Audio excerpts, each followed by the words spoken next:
le vamos a dar el buenos días a Alfonso Pérez, director de ecuadorenvivo.com, y además que ha sido, y digámoslo, porque el fondo de la entrevista es hablar sobre los resultados del Partido Social Cristiano en estas elecciones, pero Alfonso es un hombre versado en política y en comunicación de muchos años, así que quisiera que también me dé su opinión sobre estos cambios que parece que el día de hoy van a ser varios dentro del gobierno nacional. Muy buenos días, mi querido Alfonso.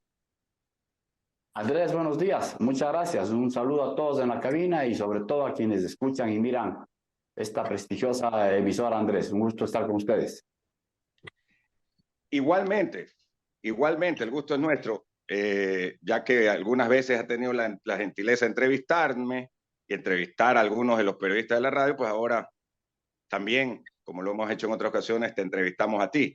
Cuéntanos, ¿qué opinas de estos cambios? ¿Son necesarios? ¿Van a ayudar desde tu óptica? Antes de entrar en materia sobre los resultados de la lista 6. A ver, Andrés, mira, la verdad es que yo soy bastante pesimista frente a cualquier cambio que el gobierno pueda hacer. Yo no creo que en este momento, y después de 2 años de gobierno, prácticamente 2 años, casi 2 años, aquí tengamos un problema en que haya que cambiar el gabinete. Yo no creo que el presidente debe cambiar el gabinete. Yo creo que el gabinete debe cambiar de presidente. Porque aquí el problema no son los ministros, aquí el problema no son los funcionarios, aquí el problema de fondo es el presidente de la República, que es quien dispone todo lo que se debe hacer. Y sobre todo, si tomamos en cuenta que el principal problema del Ecuador, nos guste o no nos guste, es el problema económico, es el problema de la falta de atención social a las demandas de la ciudadanía. Falta de seguridad, falta de implementos de salud, falta de empleo, falta de acceso a la educación adecuada, falta de crédito real para la agricultura, para los emprendedores. Entonces, todo eso es el fruto de las decisiones económicas del presidente de la República. Yo recuerdo que cuando renunció el ministro Cabrera, le dijeron que se iba porque no había hecho obras. Y él dijo algo muy claro, que solo hay que saber escuchar. Él dijo, pero ¿cómo quieren que haga obras? Si aquí están los proyectos, pero no me dan la plata. Entonces, y todo el dinero que el país tiene se dispone de acuerdo a la política económica que lidera el presidente y no quiere cambiar, entonces no va a haber solución mientras no se cambie ese tipo de decisiones y el presidente no las va a cambiar. Así que por ahí me parece a mí que va la cosa, Andrés.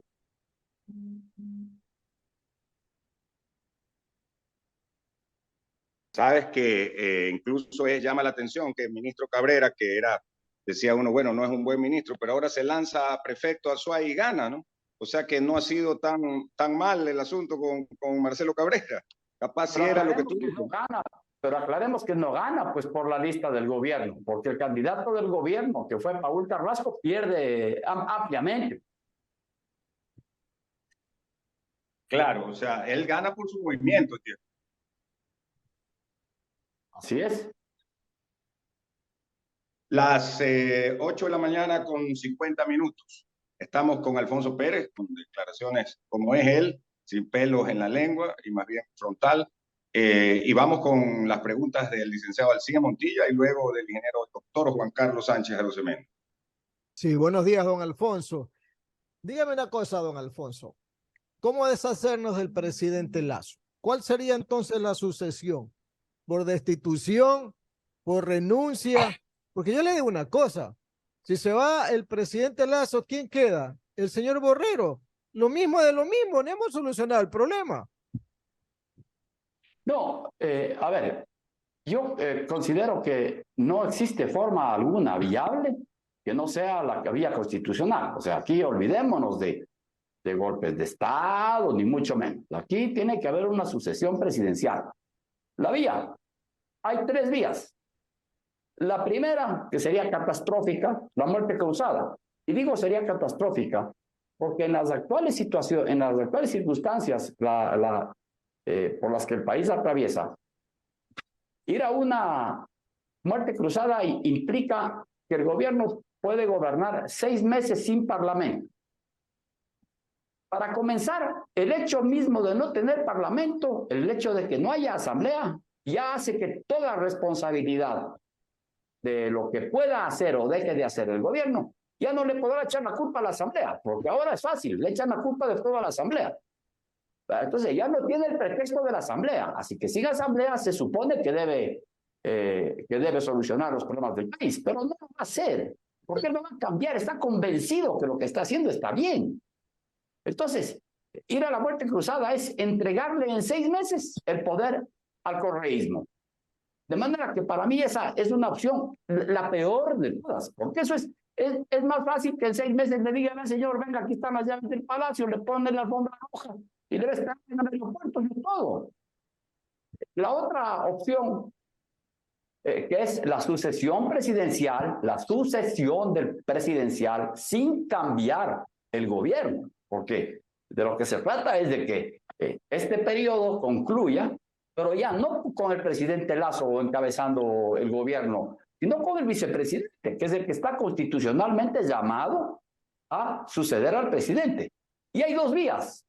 La una vía es la vía de la renuncia, que conociendo la personalidad del presidente, de la soberbia que tiene, esa idea errada que él tiene de que él sabe todo, de que todo lo que él hace está bien, de que no enmienda, él no va a renunciar. Entonces a mí me parece que aquí la vía es la vía de una destitución.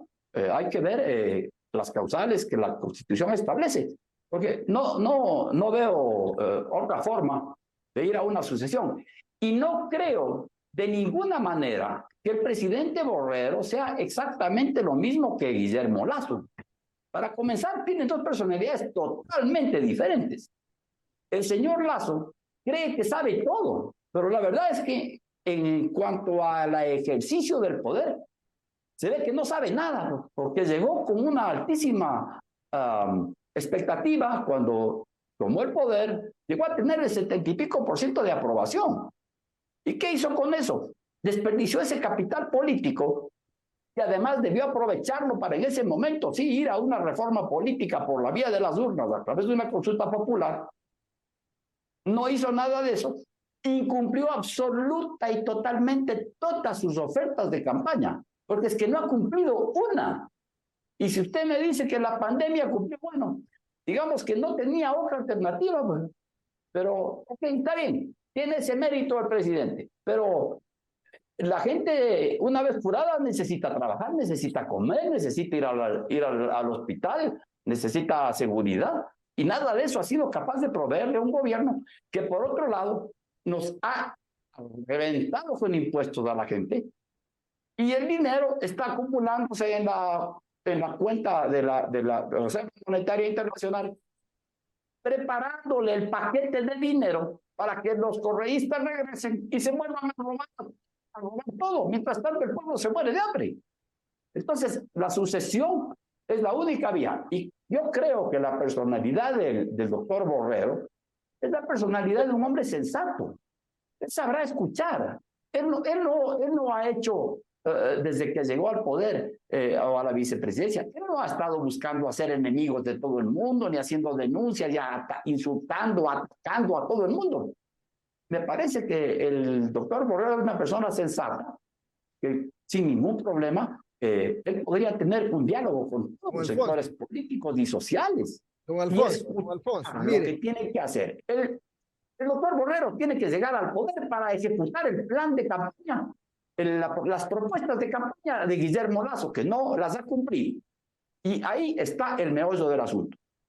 Don Alfonso, usted dice votemos a Lasso ya, correcto. ¿Y la asamblea? ¿Se salva la asamblea con el 4% de apoyo que tiene? ¿Por qué no los votamos a los 2 mejor? ¿Por qué no cuestionamos a la Corte, a la función judicial cuyos jueces están liberando a narcotraficantes? ¿Por qué no cuestionamos al Consejo Nacional Electoral, que permite muchísimos candidatos que están financiados con narcotráfico? O sea, recomponamos al Estado, pues. Recomponemos al Estado, don Alfonso, no solamente al gobierno, pues. Bueno, a mí me está preguntando sobre la crisis de gabinete. Entonces yo respondo lo que me han preguntado. Votar al Parlamento, la única forma de votar al Parlamento sin violar la Constitución es ir a la muerte cruzada. Pero caemos en lo que estoy diciendo. Está bien, los diputados pueden irse a la casa, los asambleístas pueden irse a la casa. Eso no va a cambiar de ninguna manera la situación del país, porque el Parlamento en definitiva no es quien conduce el Estado. El Parlamento no es el que dispone de los recursos, ni el responsable de la seguridad, ni el responsable del empleo, ni el responsable. El Parlamento no tiene esa responsabilidad. Vea, sin necesidad de hacer ningún cambio en la ley, ningún cambio en la ley. Está absolutamente demostrado que cuando el presidente ha querido hacer algo, lo ha hecho sin necesidad de cambiar la ley. Entonces, está bien, todos criticamos y ese Parlamento, lamentablemente, salvo excepciones, está compuesto por gente descalificada para ese cargo. Pero el que tiene la obligación de atender los problemas sociales es el Poder Ejecutivo, pues. Ahora, la corrupción hay que perseguirla, obviamente. El Poder Judicial, el Poder Legislativo, la corrupción en el ámbito del Poder Ejecutivo, desvergonzado Consejo de Participación Ciudadana, sobre todo el presidido por este consejero de bolsillo de Carondelet, que era Hernán Ulloa, que a través de acciones inconstitucionales se pretendieron mantener en el poder y actuaron al margen de la ley, apoyados ¿por quién? Por el padrino de ellos, pues, por el señor Lazo, que con la policía impuso la presidencia de este hombre en el Consejo de Participación Ciudadana, para terminar siendo destituidos por la Corte Constitucional. Entonces, la calentura no está, en mi opinión, en este momento en las sábanas. Aquí tenemos un problema social muy grave, que es principal, es primordial, el problema social. Tenemos un problema social cuya solución depende exclusivamente del Ejecutivo. Con las leyes que tiene puede hacerlo. El tema de la inseguridad. Y por otro lado, para terminar, y por otro lado, tenemos el presidente, tenemos las necesidades y tenemos una reserva monetaria de 10,000 millones de dólares. En lugar de servir para atender esos problemas sociales, ¿sirven para qué? Para lo que dicen los documentos oficiales del gobierno. Que su propósito es ganarse, recuperar la confianza de los acreedores. Puede un gobierno decir, en un país tan pobre como este, donde hay tanta necesidad, ¿cómo puede decir que el objetivo del gobierno es recuperar la credibilidad de los acreedores? Por favor. Don Alfonso, permítame continuar esta entrevista con mi compañero Juan Carlos Sánchez Arosemena. Adelante, Juan Carlos. Gracias.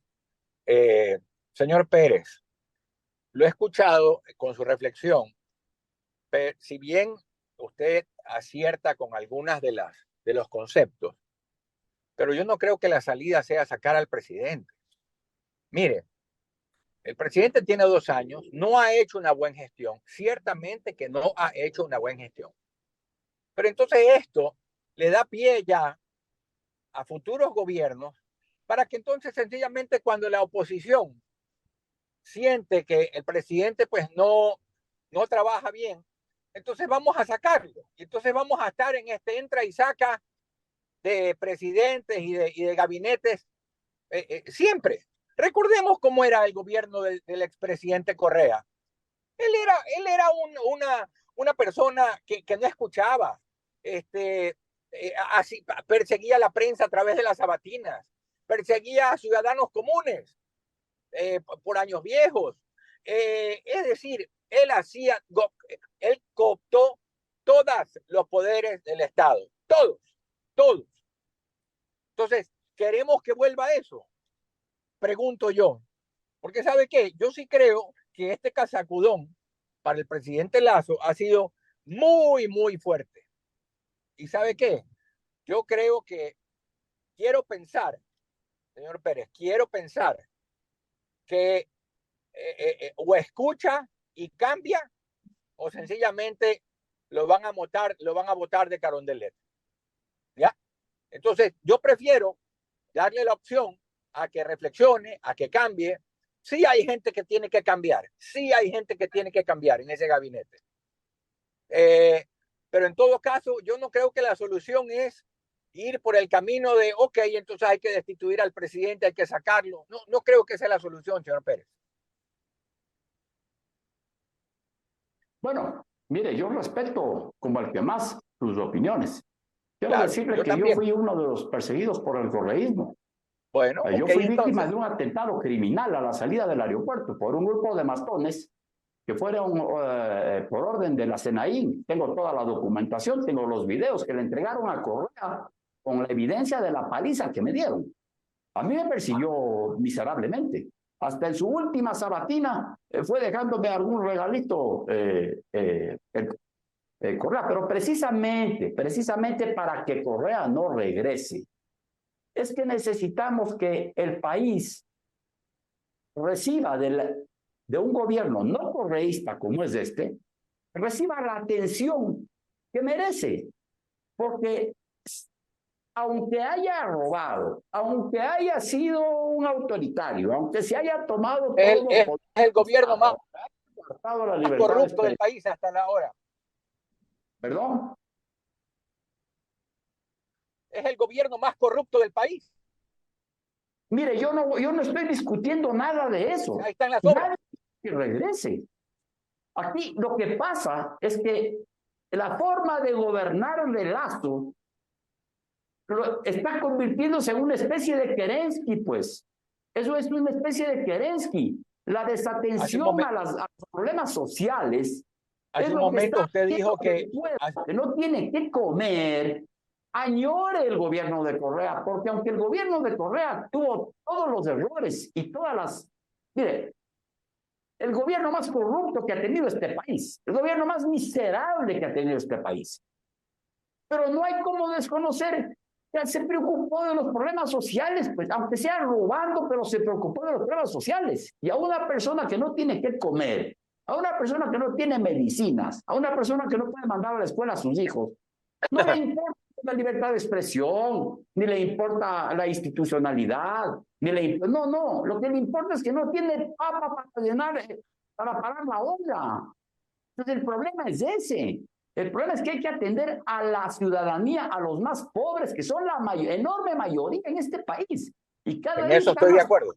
Mientras no se atienda a esos problemas, añorarán, y con razón, déjenme decirlo, con razón, añorarán al correísmo, porque esas personas que son la gran mayoría, no les importa la institucionalidad, primero tienen que ver la papa, qué les dan de comer a sus hijos, qué comida ponen en la mesa cada mañana.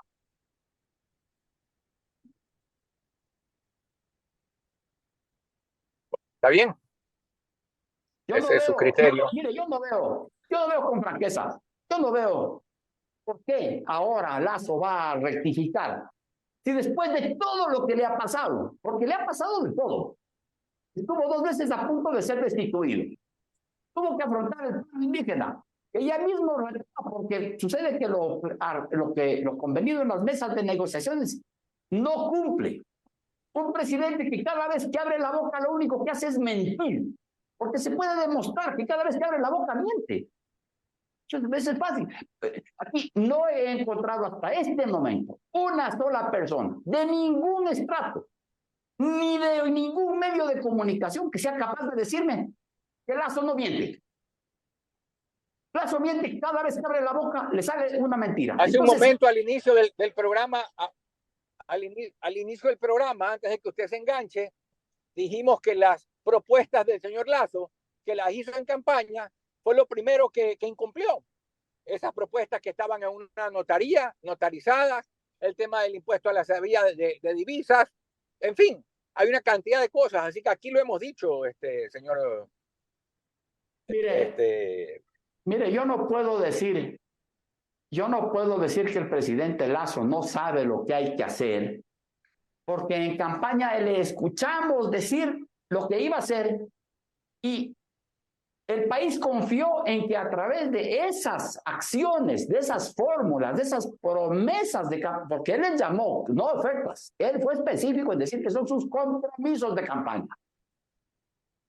No ha cumplido ninguno de sus compromisos de campaña, pero ninguno. Incluso esto que tanta propaganda hacen del crédito al 1%, es una farsa. Dígame usted, ¿en qué parte del presupuesto del Estado están los $1.000 millones que él dice que va a dar en créditos al 1%? No existe ese dinero en el presupuesto. Es cuestión de analizar un poquito cada cosa que el presidente dice, pues. Permanentemente está mintiendo. Y eso, mire, no es porque yo lo diga o porque lo diga alguien que esté en los medios o porque lo digan los políticos. Vaya usted a consultar a la gente en los barrios populares de cualquier ciudad del país si con este gobierno viven mejor o viven peor que antes. O sea, ahora tenemos las cuentas en orden. Sí, las cuentas en orden. Está muy bien tener las cuentas en orden, pero hay que priorizar las cosas, pues. Usted no puede en su casa estar al día impecable con el pago de su tarjeta de crédito. Si sus hijos no tienen que comer, pues dice, oiga, un ratito, señor del banco, yo le voy a pagar a usted lo que le debo, pero necesito que me alargue el plazo, que me bajen los intereses, porque no puedo dejar de dar de comer a mis hijos, pues no puedo dejar de pagar de su medicina. Entonces, es cuestión de priorizar. Como hay un círculo de gente que no se da cuenta que como ellos no necesitan nada, pueden esperar, pueden postergar las cosas. El que no trabaja un día no come ese día. Y el que no tiene la medicina ese día, pues el hijo o el pariente o el hermano se le muere. Entonces, esos no pueden esperar. Hay que priorizar el gasto, hay que hacer. Mire, ¿cómo puede ser posible que la única obra que hace este gobierno, que entrega 3,000 y pico de casas, me parece? Casas que se comenzaron a hacer en el gobierno de Lenín Moreno. Que diga usted qué obra ha hecho el gobierno nacional, dígame una. Ninguna, no. Yo no estoy en este desacuerdo con algunas cosas de que usted dice. El Ecuador, mire, el Ecuador tiene un déficit anual de 50,000 viviendas. 50,000 viviendas. Y tenemos un déficit acumulado de 2,5 millones de viviendas.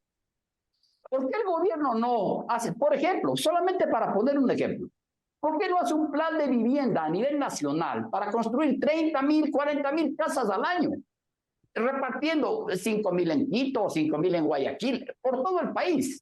Eso, la construcción de vivienda es una de las actividades que mayor empleo y bienestar generan. Y además, ese es un dinero que regresa para el Estado porque se lo otorgan a través de crédito de la banca pública, o puede ser también de la banca privada con recursos públicos. Es un dinero que regresa, pues. Entonces, es una inversión. Pero no, aquí no se invierte en nada. Aquí todo está guardado para mantener contentos a los acreedores y tranquilos de que ahí esté el dinero. Lo único que va a lograr es que venga el correísmo de nuevo con esta desatención y que se coge esa plata y que se la farreen y se la roben de nuevo, pues. Oiga, mi estimado Junior, yo quiero aprovechar luego de esta primera parte que hemos hablado sobre el tema del gobierno. A propósito, se ha convocado por parte de la SECCOM, que ahorita está sin titular porque renunció esta semana don Andrés Seminario, luego de los resultados de la consulta popular. Entiendo que sería por eso. No he hablado directamente con Andrés, pero entiendo que sería por eso el motivo de su renuncia. Pero ha convocado para las 5:30 de la tarde, que se anunciará en el Palacio de Gobierno de Carondelet los cambios, es decir, nuevos nombramientos y todo eso, según acabamos de recibir. Ya mañana y día muy movido en ese aspecto informativo. Quiero pedir a Alfonso Pérez Serrano, el director del portal ecuadorenvivo.com, que nos dé un momento, unos minutos, para ir a una pausa comercial, si no es problema, Alfonso, y volver y ya hablar sobre el tema del Partido Social Cristiano, porque ahí también hay bastante que analizar y hacer bastante, así mismo, con ese mismo característica de sin pelo en la lengua y frontalmente lo que tiene que ver con los resultados y con lo que tiene que ver con la gestión de los diferentes gobiernos seccionales del Partido Social Cristiano, pues luego de las elecciones del día domingo 5 de febrero. Así que vamos a la pausa, le pedimos un momentito, don Alfonso Pérez, ecuadorenvivo.com, volvemos en un momento, pero bueno, entremos en materia con el licenciado Alfonso Pérez Serrano, director de ecuadorenvivo.com. No licenciado. ¿Qué pasó? No licenciado. Sí. No licenciado. No licenciado. Perfecto. No. Alfonso Pérez Serrano, señor, que es más importante. Dígame, ¿qué es lo que pasó con la lista 6? ¿Por qué lo pierden su bastión de Guayaquil y de Guayas? Bueno, la verdad que Andrés y amigos del panel, es una sorpresa para el Partido Social Cristiano, pues obviamente el haber perdido la alcaldía de la ciudad de Guayaquil. Yo creo que hay algunos factores que incidieron en este resultado electoral. Y el primero de ellos creo que tiene que ver con que definitivamente hay ciertos aspectos que no se vieron venir.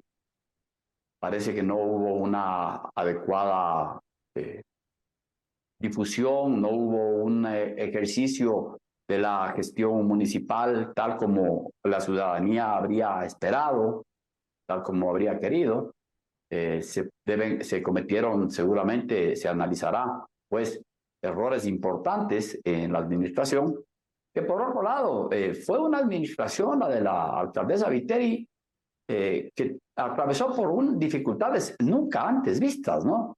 Comenzando por la pandemia, o sea, la pandemia trastocó todo, trastocó absolutamente todo, le mermó muchos recursos al municipio, toda la acción del gobierno municipal durante ese año y pico tuvo que reorientarse para otros aspectos, que eran los de procurar salvar la vida de los guayaquileños.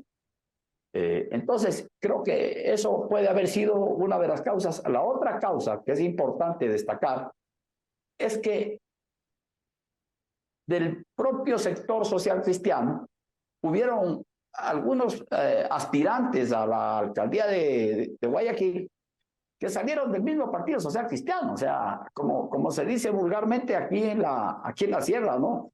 Aparecieron chimbadores. Aquí se les llama chimbadores, cuando saben que no tienen posibilidad alguna de llegar. Sin embargo, se lanzan a una candidatura, ya sea por busca de protagonismo, ya sea porque tienen algún resentimiento, o porque tienen legítimas aspiraciones que yo no puedo discutir, que todo el mundo tiene derecho a tener sus legítimas aspiraciones. Eso no se puede limitar, pues no, porque es un derecho de los ciudadanos y eso hay que respetar. Pero también hay que ver que desde el punto de vista político, lo que se ha logrado es justamente lo que no se quería. Se ha logrado que gane el correísmo en Guayaquil. Entonces aquí sería, digamos, el presidente Lasso ganó, por ejemplo, con el triunfo de Aquiles, ¿no? Porque él era de los que no quería que se reelija a la alcaldesa Viteri, lo dijo públicamente, justo previo a las elecciones, cosa que no tuvo pues ningún impacto electoral la opinión del presidente Lasso, sino que más bien podría ser beneficioso que él haya dicho eso, porque el gran derrotado en estas elecciones ha sido el gobierno nacional en todo lo que ha planteado. Pero esa es una de las causas por las cuales yo creo que se ha perdido en Guayaquil esta elección. Y además, mire, yo aquí quiero hacer una breve referencia a lo siguiente, ¿no? El Partido Social Cristiano ha venido durante casi 4 décadas manejando el municipio de Guayaquil. Quién sabe, la mayoría de los guayaquileños ya en este momento no recuerdan cómo era Guayaquil antes de que el ingeniero Febres Cordero tome la ciudad y la haga renacer, porque la hizo renacer realmente. Guayaquil fue denominada la Calcuta de América, pues no. Entonces, este resurgimiento hizo que exista un nivel ya con el paso del tiempo de que la gente pensó que así mismo tenía que ser el municipio y pensó que se podía mejorar. Y yo creo que siempre se puede mejorar. Pero lo que ocurre es que esto es una aventura a la que ha llegado la ciudad de Guayaquil al elegir a alguien de un partido político que tiene una forma de ver las cosas y de manejar las cosas y de manejar lo público como manejaron el gobierno nacional. Entonces, yo creo que por desgracia para los guayaquileños se van a topar con una dura realidad de que, pues caramba, mejor estaban con el Partido Social Cristiano. Y lo digo con absoluta convicción, porque en las ciudades en donde se han aplicado estas fórmulas de administración, como la que fue inaugurada por el ingeniero Febres Cordero, y luego seguida con muchísimo éxito durante tantos años por el alcalde Nebot y también por la alcaldesa Viteri, hay que reconocerlo, pues han sido ciudades que han prosperado. Miren lo que pasa, por ejemplo, en el Cantón San Borondón, al lado de ustedes. El alcalde social cristiano se reelige con el más del 70% de apoyo, así creo que es un récord a nivel nacional. Las administraciones social cristianas que han adoptado este modelo de manejo, en donde el gasto se reduce al mínimo y utilizar la mayoría de los recursos, del 70, 75, 80%, 85% de los recursos de los municipios en inversión, en obras para las ciudades, pues han sido administraciones exitosas. Y tengo también que decir que aquí al Partido Social Cristiano en Guayaquil, muchos lugares del país, le ha pasado factura, muy cara factura, el haber defendido, el no haber dado sus votos para la destitución del presidente de la República cuando fue llamado por el Parlamento para ser juzgado, ¿no? Para derrocarlo. Don Alfonso, permítame variar la entrevista a otros temas que también tienen que ver con la situación del país, ¿verdad? El tema de la consulta popular, el resultado. Muchos están diciendo que hay algunos porcentajes extraños, que no todas las preguntas tendrían que haber recibido el no. Pero supongamos que hasta el momento esos son los resultados. Yo le quiero preguntar, si la gente votó por el no en repudio al gobierno de Lazo, convengamos entonces que los que votaron por el sí apoyaron al régimen de Lazo. ¿No le parece? Yo creo que en política absoluta nada es absoluto. Todo es relativo. Por ejemplo, le pongo un ejemplo. Me dicen, los votos de Pedro Pablo Duarte hay que sumárselos a Cynthia Viteri para saber el verdadero electorado que tenía Cynthia Viteri. No, señor, no es así. Todo es relativo. Si usted ve las preguntas, yo creo que una gran cantidad de preguntas, no había forma de que la gente vote que no. Por ejemplo, si el 95% de los ecuatorianos está en contra de la Asamblea, piensa que la Asamblea no sirve para nada, ¿cómo entender que no hayan votado el 95% a favor de que se vayan varios diputados a la casa? Obvio, pues así es, pues. Si la pregunta número uno dice que se busca la extradición de las personas que hayan cometido delitos vinculados con el narcotráfico, trata de personas, etcétera, ¿a quién se le puede ocurrir que hay que votar que no? Es una pregunta en donde votar sí es beneficio para el que vota, pues. Entonces, yo sí debo decir que aquí tiene que haber habido y hubieron, sin lugar a dudas, muchísimas personas que leyeron lo que le estaban preguntando, leyeron votaron lo que decía la pregunta. Recuerde usted que las encuestas le daban un amplio triunfo al sí. ¿Por qué le daban un amplio triunfo al sí? Porque el encuestado respondía un cuestionario que el encuestador le hacía, pues le leía la pregunta y le hacía que conteste. El elector, no todo el elector va y lee la pregunta y vota. Para el elector, por haberse convocado a esta consulta popular, al mismo tiempo que se convocaban elecciones para otras cosas, con un gobierno tan desgastado, en donde el vocero y el promotor del sí era el gobierno, y de alguna manera, incluso con propaganda engañosa, de alguna manera el gobierno pretendía atribuirse como un mérito, como un respaldo a su gestión, en la votación por el sí. Entonces, sin duda, pues, habrá personas que sin siquiera leer la pregunta le dijeron no al gobierno.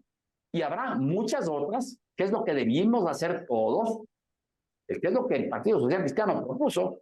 Hay que votar sí o hay que votar no, pero no por apoyo al gobierno o por rechazo al gobierno. Hay que votar sí o no de acuerdo a lo que uno cree después de leer la pregunta. Hay que votar lo que se está preguntando. Eso es la consulta popular. Don Alfonso, Las cosas, sin lugar a dudas, como le digo, son relativas y se mezclaron.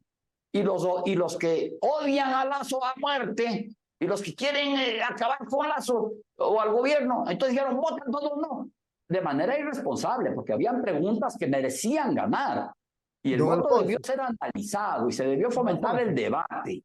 Y se debió fomentar que la gente analice antes de votar. Don Alfonso.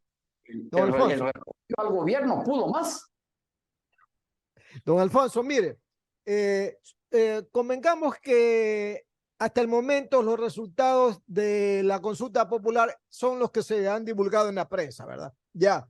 ¿Cómo quedamos con el tema del Consejo de Participación Ciudadana? Porque todavía falta algún tiempo para que los nombrados el domingo empiecen ya a funcionar en su despacho el 14 de mayo. Tendremos un Consejo de Participación Ciudadana lleno de suplentes principalizados.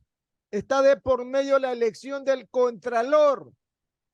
Este actual Consejo de Participación Ciudadana debe de continuar el proceso para nombrar al Contralor o lo debe dejar para los que vienen el 14 de mayo. Mire, el hecho de que sean suplentes de ninguna manera desmerece su calidad.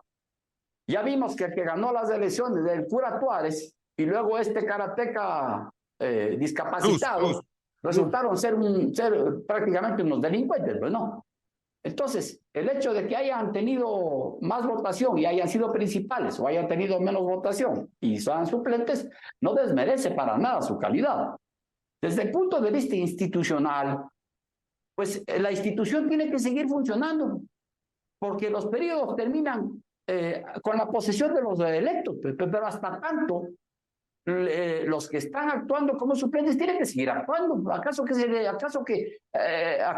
Mire, es como si a un presidente se elige mañana presidente y se posesiona luego de 3 meses. Al presidente que sale a decirle, el señor ya no haga nada. No, señor, el periodo termina cuando se posesiona el nuevo. Hasta tanto tienen que ejercer todo lo que la ley les manda. Y ojalá se puedan igualar en el nombramiento de las autoridades que con una negligencia inaceptable. Y otra vez, auspiciados y promovidos por el Ejecutivo, no han nombrado las autoridades que se tendrían que nombrar, pues. No podemos seguir nosotros esperando a que venga el otro y venga el otro. O sea, que los que se van a posesionar hoy, me parece que hoy o mañana, mejor que no se posesionen. Dicen que hoy, a las 4. Bueno, sí. Entonces, si no van a hacer nada, ¿para qué se posesiona? Pues tienen que posesionarse. Y ojalá logren hacer en poco tiempo lo que he mencionado, hasta con el último Hernán Ulloa, el abogado consejero de bolsillo del Palacio, no han logrado hacer. Tienen que nombrar a las autoridades de control con un proceso transparente, buscando a los mejores ecuatorianos, que sean nombres de gente intachable, que los hay de sobra en este país, que no vayan ni a consagrar la impunidad para nadie y que tampoco vayan a perseguir a nadie. Vayan a hacer un trabajo honorable, que es lo que el país demanda. Así que no importa quién elige, lo que importa es que se elija a la mejor gente, y tenemos gente de primera en todos lados. Alfonso, queremos agradecerte. Yo vuelvo a la siguiente pregunta y ya como un resumen. Otra vez fallaron de pies a cabeza entonces las encuestas, las exit poll, las tracking poll, todos los poll y todas las encuestas, tanto en la consulta popular como en los resultados de alcaldía y prefectura en Guayaquil? Me parece muy importante la última puntualización que haces, Andrés, en el sentido de que han fallado en Guayaquil. Yo ya expliqué por qué razón las encuestas de la consulta popular nunca debieron ser consideradas como realmente un instrumento que medían lo que iba a pasar. Porque una cosa es al encuestado donde le leen la pregunta y otra cosa es el elector que tiene que ir a leer la pregunta en la urna. En cuanto a las elecciones seccionales, se equivocaron, por supuesto, se equivocaron las encuestas y se equivocó el exit poll. Es muy difícil, pero hay que puntualizar que yo creo que el error realmente la discrepancia entre la encuesta y el resultado electoral está básicamente radicado en Guayaquil, en la elección en Guayaquil. Y creo que esto se debe, primero, a un posible voto vergonzante. Y segundo, a que las autoridades municipales y las autoridades de la prefectura venían haciendo, y entiendo que seguirán haciendo, la entrega de una serie de insumos para el consumo de los ciudadanos de los sectores más pobres.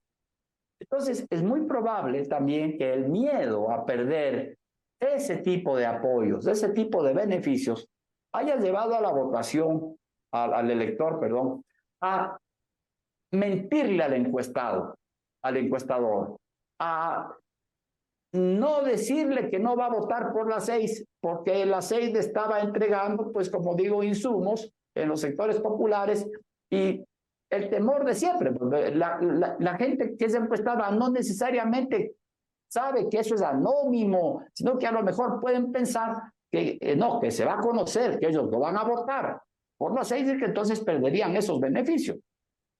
Yo no encuentro otra forma para explicar esto, Andrés, francamente, porque las empresas que han hecho este trabajo son empresas serias y además todas han coincidido en sus resultados, de modo que no creo yo que pueda haber ahí, salvo que si alguien pueda pensar que hubo alguna mano negra en el Tribunal Electoral, pero yo también lo dudo, pues porque tengo entendido que el propio sistema de control electoral del Partido Social Cristiano les reveló desde las primeras actas que fueron recibiendo que iba a ser el resultado finalmente, que se perdía la elección. Entonces, no encuentro otra explicación, Andrés, para esta discrepancia. Claro, la verdad es que no hay otra explicación, ¿no? Porque es demasiado la diferencia, pero también en la consulta popular y obviamente en los resultados en Guayaquil de la consulta popular.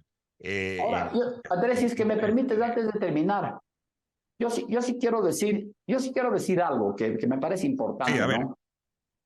Aquí en el país hemos estado viviendo durante casi todo el gobierno del presidente Lasso un verdadero ataque sistemático por parte de ciertos sectores de la prensa, básicamente articulistas, algún medio de comunicación de la ciudad de Guayaquil, un ataque y un acoso permanente, injustificado, sobredimensionado, obsesivo, en contra de todo lo que tiene que ver con el Partido Social Cristiano y sus autoridades y sus dirigentes.